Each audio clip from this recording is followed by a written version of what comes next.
ಎಲ್ಲರಿಗೂ ನಮಸ್ಕಾರ ವೀಕ್ಷಕರೇ. ಇಂದು ಬಹಳ ವಿಶೇಷವಾದ ಏಪ್ರಿಲ್ 12ನೇ ತಾರೀಕು ಬಹಳ ಭಯಂಕರವಾದ ಹುಣ್ಣಿಮೆ ಹಾಗೂ ಹನುಮ ಜಯಂತಿ ಬಂದಿದೆ. ಇದರಿಂದಾಗಿ ಈ ಹುಣ್ಣಿಮೆಯ ದಿನ ಈ ಒಂದು ಚಿಕ್ಕ ಕೆಲಸವನ್ನು ಈ 5 ರಾಶಿಯವರು ಮಾಡುವುದರಿಂದ ಮುಂದಿನ ದಿನಗಳಲ್ಲಿ ಎದುರಾಗುವ ಕಷ್ಟವನ್ನು ತಡೆಗಟ್ಟಬಹುದು. ಇದರ ಜೊತೆಗೆ ಹುಣ್ಣಿಮೆಯ ದಿನ ಸಂಜೆ ಸಮಯದಲ್ಲಿ ಏನೆಲ್ಲ ಮಾಡಬೇಕು, ಏನೆಲ್ಲ ಮಾಡಬಾರದು, ಹುಣ್ಣಿಮೆಯ ಮಹತ್ವವನ್ನು ತಿಳಿಸಿಕೊಡುತ್ತೇವೆ. ಈ ಒಂದು 5 ರಾಶಿಯಲ್ಲಿರುವಂತಹ ವ್ಯಕ್ತಿಗಳಿಗೆ ಹಿಂದಿನಿಂದ ಬಹಳ ಒಳ್ಳೆಯದಾಗುತ್ತೆ ಅಂತಲೇ ಹೇಳಬಹುದು. ಹಾಗಾದರೆ ಆ 5 ರಾಶಿಯವರು ಯಾರ್ಯಾರು, ಯಾವೆಲ್ಲ ರೀತಿಯ ಅದೃಷ್ಟವನ್ನು ಪಡೆದುಕೊಳ್ಳಲಿದ್ದಾರೆ ಎಂಬೆಲ್ಲ ವಿಶೇಷವಾದ ಮಾಹಿತಿಯನ್ನು ನೋಡೋಣ ಬನ್ನಿ. ಅದಕ್ಕೂ ಮುನ್ನ ನೀವು ಕೂಡ ದೇವರು ಹಾಗೂ ಜ್ಯೋತಿಷ ಶಾಸ್ತ್ರವನ್ನು ನಂಬುವುದಾದರೆ ಈಗಲೇ ವಿಡಿಯೋಗೆ ಒಂದು ಲೈಕ್ ಕೊಟ್ಟು ತಪ್ಪದೇ ನಮ್ಮ ಚಾನಲ್ನ ಸಬ್ಸ್ಕ್ರೈಬ್ ಮಾಡಿ. ಹಾಗೆ ಪಕ್ಕದಲ್ಲಿ ಇರುವಂಥ ಬೆಲ್ ಐಕನ್ನ ಪ್ರೆಸ್ ಮಾಡಿ.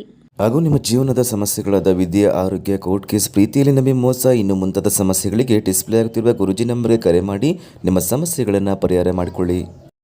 ಸ್ನೇಹಿತರೆ, ಹುಣ್ಣಿಮೆ ಮತ್ತು ಪೌರ್ಣಿಮೆ ತಿಥಿಯು ಪ್ರತಿ ತಿಂಗಳು ಬಂದೇ ಬರುತ್ತದೆ. ಪ್ರತಿಯೊಂದು ತಿಂಗಳಿನಲ್ಲೂ ಒಂದು ಹುಣ್ಣಿಮೆ ಮತ್ತು ಒಂದು ಅಮಾವಾಸ್ಯೆ ಇದ್ದೇ ಇರುತ್ತದೆ.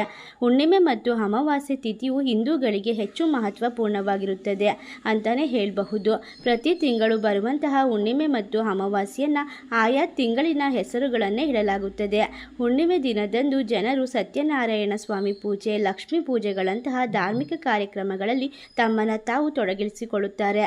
ಸ್ನೇಹಿತರೆ, ಅಮಾವಾಸ್ಯೆಯಂದು ಪವಿತ್ರ ನದಿಗಳಲ್ಲಿ ಸ್ನಾನ, ಪಿತೃದರ್ಪಣ ಸೇರಿದಂತೆ ತಮ್ಮ ಪಿತೃಗಳನ್ನು ಸ್ಮರಿಸುತ್ತಾರೆ. ಹೌದು, 2025 12 ಏಪ್ರಿಲ್ ಭಯಂಕರವಾದ ಹುಣ್ಣಿಮೆ ಹಾಗೂ ಹನುಮ ಜಯಂತಿ ಬಂದಿರುವುದರಿಂದ ಈ ರಾಶಿಯಲ್ಲಿರುವಂತಹ ವ್ಯಕ್ತಿಗಳಿಗೆ ಅದೃಷ್ಟ ಅಂತಲೇ ಹೇಳಬಹುದು.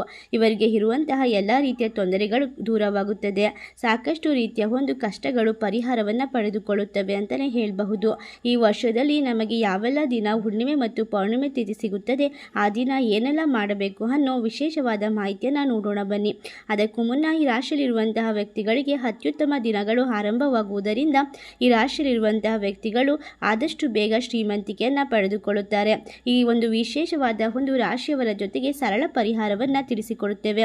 ಅದನ್ನು ಅನುಸರಿಸಿದ್ದೇ ಆದಲ್ಲಿ ಮುಂದಿನ ದಿನಗಳಲ್ಲಿ ಎದುರಾಗುವಂತಹ ಕಷ್ಟವನ್ನು ಅಥವಾ ಸಮಸ್ಯೆಗಳನ್ನು 90% ತಡೆಗಟ್ಟಬಹುದು ಅಂತಲೇ ಹೇಳಲಾಗುತ್ತದೆ. ಹಾಗಾದರೆ ಯಾವೆಲ್ಲ ರಾಶಿಯವರಿಗೆ ಯಾವೆಲ್ಲ ರೀತಿಯ ಲಾಭಗಳು ಇನ್ನು ಮುಂದಿನ ಈ ಒಂದು ಹುಣ್ಣಿಮೆ ಮುಗಿದ ನಂತರ ದೊರೆಯುತ್ತಾ ಹೋಗುತ್ತದೆ ಎಂದು ನೋಡೋಣ ಬನ್ನಿ. ಮೊದಲನೆಯದಾಗಿ ಮೇಷರಾಶಿ. ಏಪ್ರಿಲ್ 12 ಶನಿವಾರ ದವನದ ಹುಣ್ಣಿಮೆ ಇರುವುದರಿಂದ ಈ ಒಂದು ಹುಣ್ಣಿಮೆಯ ದಿನ ಸಂಜೆ ಸಮಯದಲ್ಲಿ ಈ ಒಂದು ವಿಶೇಷವಾದ ಒಂದು ಪರಿಹಾರವನ್ನು ಈ 5 ರಾಶಿಯ ಜನರು ಅನುಸರಿಸಿದ್ದೇ ಆದಲ್ಲಿ ಅವರಿಗೆ ಆದಷ್ಟು ಬೇಗ ಧನ ಪ್ರಾಪ್ತಿ, ಆರೋಗ್ಯ ವೃದ್ಧಿ, ಅಷ್ಟೇ ಅಲ್ಲದೆ ಇವರಿಗೆ ಇರುವಂತಹ ಕಷ್ಟಗಳು ಪರಿಪೂರ್ಣವಾಗಿ ದೂರವಾಗುತ್ತದೆ. ಹಾಗಾದರೆ ಈ ಒಂದು ಮೇಷರಾಶಿಯಲ್ಲಿರುವಂತಹ ವ್ಯಕ್ತಿಗಳಿಗೆ ಇನ್ನು ಮುಂದಿನ ಹಲವಾರು ವರ್ಷಗಳವರೆಗೂ ಕೂಡ ಇರುವಂತಹ ಕಷ್ಟ ಕಾರ್ಪಣ್ಯಗಳು ದೂರವಾಗುತ್ತೆ ಅಂತಲೇ ಹೇಳಬಹುದು. ಇವರಿಗೆ ಬರುವಂತಹ ಆರೋಗ್ಯ ಸಮಸ್ಯೆಗಳನ್ನು ಪರಿಹಾರ ಮಾಡಿಕೊಳ್ತಾರೆ. ಅಷ್ಟೇ ಅಲ್ಲದೆ ಇವರು ಇನ್ನು ಮುಂದೆ ಎಲ್ಲ ರೀತಿಯ ತೊಂದರೆಗಳಿಂದ ಪರಿಹಾರವಾಗಲು ಕೆಲವೊಂದಿಷ್ಟು ವಿಧಿವಿಧಾನವನ್ನು ಬಳಸಬೇಕಾಗುತ್ತದೆ. ಆ ಒಂದು ವಿಶೇಷ ಪರಿಹಾರವನ್ನು ವಿಡಿಯೋದ ಕೊನೆಯಲ್ಲಿ ತಿಳಿಸಲಾಗಿದೆ. ಎಲ್ಲೂ ಕೂಡ ಸ್ಕಿಪ್ ಮಾಡದೆ ಕೊನೆ ತನಕ ವಿಡಿಯೋವನ್ನು ನೋಡಿ ಅಂತ ಹೇಳ್ತಾ, ಮೇಷರಾಶಿಯಲ್ಲಿರುವಂತಹ ವ್ಯಕ್ತಿಗಳು ಸೂರ್ಯ ಬಲಶಾಲಿಯಾಗಿರುತ್ತಾನೆ. ಇದರೊಂದಿಗೆ ಮೇಷರಾಶಿಯ ಅಧಿಪತಿ ಮಂಗಳ ಆಗಿರುವುದರಿಂದ ಸೂರ್ಯ ಮತ್ತು ಮಂಗಳನ ನಡುವೆ ಸ್ನೇಹವಿದೆ. ಅಂದರೆ ಮೇಷ ರಾಶಿಯಲ್ಲಿರುವಂತಹ ವ್ಯಕ್ತಿಗಳು ಸೂರ್ಯನ ಉತ್ತುಂಗ ರಾಶಿಯಲ್ಲಿದ್ದು ಸ್ನೇಹಪರ ರಾಶಿಯಾಗಿರುತ್ತದೆ. ಇದಲ್ಲದೆ ಏಪ್ರಿಲ್ 14ರಂದು ಸೂರ್ಯನ ಸಂಚಾರದ ಜೊತೆಗೆ ವಿಶಾಖ ಸಂಕ್ರಾಂತಿ ಮತ್ತು ಮೇಷ ಸಂಕ್ರಾಂತಿಯನ್ನು ಸಹ ಆಚರಿಸಲಾಗುತ್ತದೆ.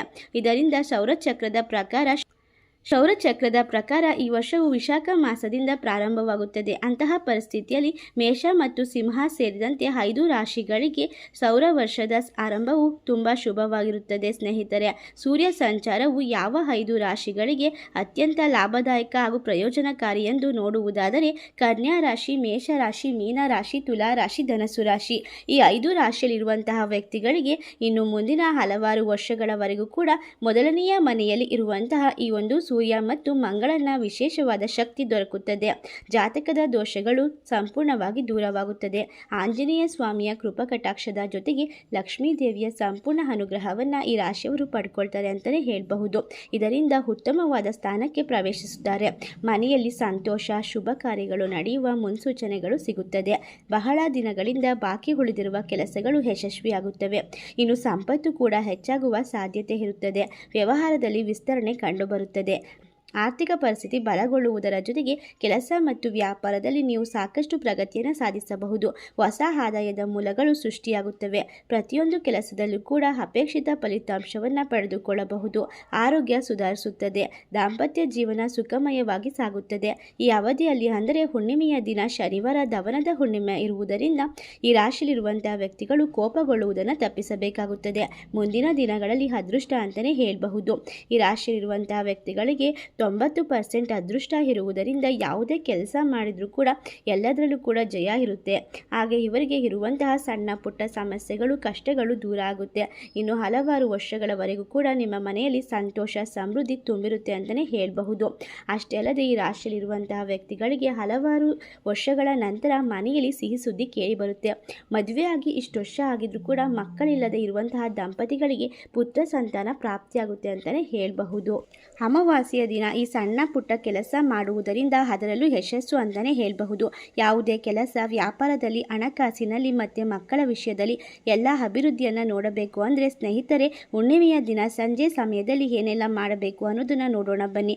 ತಪ್ಪದೇ ಮಹಿಳೆಯರು ಈ ಪರಿಹಾರವನ್ನು ಫಾಲೋ ಮಾಡೋದ್ರಿಂದ ತುಂಬಾ ಒಳಿತಾಗುತ್ತೆ ಅಂತಲೇ ಹೇಳಬಹುದು.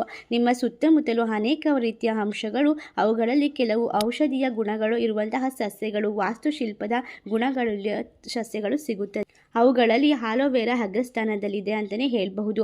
ಈ ಸಸ್ಯವು ನಿಮ್ಮ ಆರೋಗ್ಯ ಮತ್ತು ಚರ್ಮಕ್ಕೆ ಪ್ರಯೋಜನಕಾರಿ ಮಾತ್ರವಲ್ಲ ಸ್ನೇಹಿತರೆ, ಇದು ವಾಸ್ತುಶಾಸ್ತ್ರದಲ್ಲೂ ಕೂಡ ವಿಶೇಷ ಪ್ರಾಮುಖ್ಯತೆಯನ್ನು ಹೊಂದಿದೆ. ಹಾಗಾಗಿ ಮನೆಯ ಆಲೋವೆರಾವನ್ನು ನೆಡುವುದು ಅಂದರೆ ಅನೇಕ ಸಮಸ್ಯೆಗಳಿಂದ ದೂರವಿರುವುದು ಎಂದರ್ಥ. ಆಲೋವೆರಾವನ್ನು ಸರಿಯಾದ ದಿಕ್ಕಿನಲ್ಲಿ ನೆಡುವ ಮೂಲಕ ಲಕ್ಷ್ಮೀ ದೇವಿಯು ಮನೆಯಲ್ಲಿ ನೆಲೆಸುತ್ತಾಳೆ. ವ್ಯಕ್ತಿಗೆ ಎಂದೂ ಕೂಡ ಹಣಕಾಸಿನಲ್ಲಿ ತೊಂದರೆ, ಸಂತೋಷ, ಸಮೃದ್ಧಿಯಲ್ಲಿ ಕೊರತೆ ಬರುವುದಿಲ್ಲ ಅಂತಲೇ ಹೇಳಬಹುದು. ಆದ್ದರಿಂದ ಆಲೋವೆರಾವನ್ನು ಯಾವ ದಿಕ್ಕಿನಲ್ಲಿ ನೆಡುವುದು ತುಂಬ ಮಂಗಳಕರ ಎಂದು ನೋಡುವುದಾದರೆ ಸ್ನೇಹಿತರೆ ಹೌದು, ಆಲೋವೆರಾ ಗಿಡವನ್ನು ಮನೆಯಲ್ಲಿ ಇಟ್ಟರೆ ಕುಟುಂಬದಲ್ಲಿ ಸಂತೋಷ ಮತ್ತು ಸಮೃದ್ಧಿ ಬರುತ್ತದೆ. ಆದರೆ ನೀವು ಅದನ್ನು ನೆಡುವಾಗ ಅದನ್ನು ಪಶ್ಚಿಮ ದಿಕ್ಕಿನಲ್ಲಿ ಮಾತ್ರ ಇರಿಸಬೇಕು ಎಂಬುದನ್ನು ನೆನಪಿಟ್ಟುಕೊಳ್ಳಿ. ಏಕೆಂದರೆ ಪಶ್ಚಿಮ ದಿಕ್ಕನ್ನು ಅತ್ಯುತ್ತಮವೆಂದು ಪರಿಗಣಿಸಲಾಗಿದೆ. ಹಾಗೆ ಮಾಡುವುದರಿಂದ ಜೀವನದಲ್ಲಿ ಪ್ರಗತಿಗೆ ಹಲವಾರು ರೀತಿಯ ದಾರಿಗಳು ತೆರೆದುಕೊಳ್ಳುತ್ತದೆ. ಅಲ್ಲದೆ ಆರ್ಥಿಕ ಬಿಕ್ಕಟ್ಟನ್ನು ಮನೆಯಿಂದ ತೆಗೆದುಹಾಕಲಾಗುತ್ತದೆ ಅಂತ ಹೇಳಬಹುದು. ಇನ್ನು ಸ್ನೇಹಿತರೆ ಹಣಕಾಸಿನ ಬಗ್ಗೆ ತಿಳಿಸುವುದಾದರೆ ತುಂಬ ಹಣಕಾಸಿನ ಪ್ರಾಬ್ಲಮ್ಗಳನ್ನು ನೋಡ್ತಾ ಇದ್ದೀರಾ, ಹಣಕಾಸಿನ ಸಮಸ್ಯೆಗಳನ್ನು ಪರಿಹಾರ ಬೇಕು ಅಂತ ತಿಳ್ಕೊಂಡಿದ್ರೆ ಕಷ್ಟಪಟ್ಟು ಕೆಲಸ ಮಾಡಿದ ನಂತರವೂ ಹಣವು ನಿಮ್ಮ ಕೈಯಲ್ಲಿ ನಿಲ್ಲುತ್ತಿಲ್ಲವೆಂದರೆ ಆಲೋವೆರಾ ಸಸ್ಯವನ್ನು ನೆಡಬೇಕು. ಹಣಕಾಸಿನ ಸಮಸ್ಯೆಯನ್ನು ದೂರ ಮಾಡಿಕೊಳ್ಳಲು ನಿಮ್ಮ ಮನೆಯ ತೋಟ ಅಥವಾ ಬಾಲ್ಕನಿಯಲ್ಲಿ ಆಲೋವೆರಾ ಗಿಡವನ್ನು ನೆಡಬೇಕಾಗುತ್ತದೆ. ಅದರ ಕೆಳಗೆ ₹1 ನಾಣ್ಯವನ್ನು ಹಾಕಿ ಅದರ ಮೇಲ್ಗಡೆ ನೀವು ಒಂದು ಸಸ್ಯವನ್ನು ಬೆಳೆಸುವುದರಿಂದ ನಕಾರಾತ್ಮಕತೆ ದೂರವಾಗಿ ಮನೆಯಲ್ಲಿ ಹಣ ವೃದ್ಧಿಯಾಗುತ್ತದೆ ಅಂತ ಹೇಳಲಾಗುತ್ತದೆ. ಅಷ್ಟೇ ಅಲ್ಲದೆ ಮನೆಯ ಮುಂಬಾಗಿಲು ಮುಖ್ಯ ದ್ವಾರಕ್ಕೆ ಆಲೋವೆರಾವನ್ನು ಕಟ್ಟುವುದರಿಂದ ಮನೆಯಲ್ಲಿ ಶಾಂತಿ ನೆಲೆಸುತ್ತೆ. ಅಷ್ಟೇ ಅಲ್ಲದೆ ನೀವು ಅಂದುಕೊಂಡ ಕೆಲಸಗಳು ಶೀಘ್ರವಾಗಿ ನೆರವೇರುತ್ತದೆ. ಮನೆಯಲ್ಲಿ ಖಂಡಿತವಾಗಿ ಕೂಡ ನೀವು ಅದೃಷ್ಟವನ್ನು ಪಡೆದುಕೊಳ್ಳುತ್ತೀರಾ. ಅಷ್ಟೇ ಅಲ್ಲದೆ ಈ ರಾಶಿಯಲ್ಲಿರುವಂತಹ ವ್ಯಕ್ತಿಗಳಾಗಲಿ ಯಾವುದೇ ಒಬ್ಬ ವ್ಯಕ್ತಿಯಾಗಲಿ ಹಣಕಾಸು ಇಲ್ಲವೆಂದರೆ ಬದುಕು ಕಷ್ಟವಾಗುತ್ತದೆ. ಈ ಒಂದು ಸಣ್ಣ ಪುಟ್ಟ ಪರಿಹಾರ ತಂತ್ರವನ್ನು ನೀವು ಜೀವನದಲ್ಲಿ ಅಳವಡಿಸಿಕೊಳ್ಳುವುದರಿಂದ ವಾಸ್ತು ದೋಷಗಳು ದೂರವಾಗುತ್ತದೆ. ಇದರಿಂದ ಹೆಚ್ಚು ಪ್ರಯೋಜನವನ್ನು ಪಡೆದುಕೊಳ್ಳಬಹುದು. ವಾಯು ದಿಕ್ಕಿನಲ್ಲಿ ಅಂತೂ ನೆಡಬಾರದು ಈ ಒಂದು ಆಲೋವೆರಾ ಗಿಡವನ್ನು, ಅದು ಅಶುಭ ಫಲಿತಾಂಶವನ್ನು ಪಡೆದುಕೊಳ್ಳುತ್ತದೆ ಎಂದು ಹೇಳಲಾಗುತ್ತದೆ.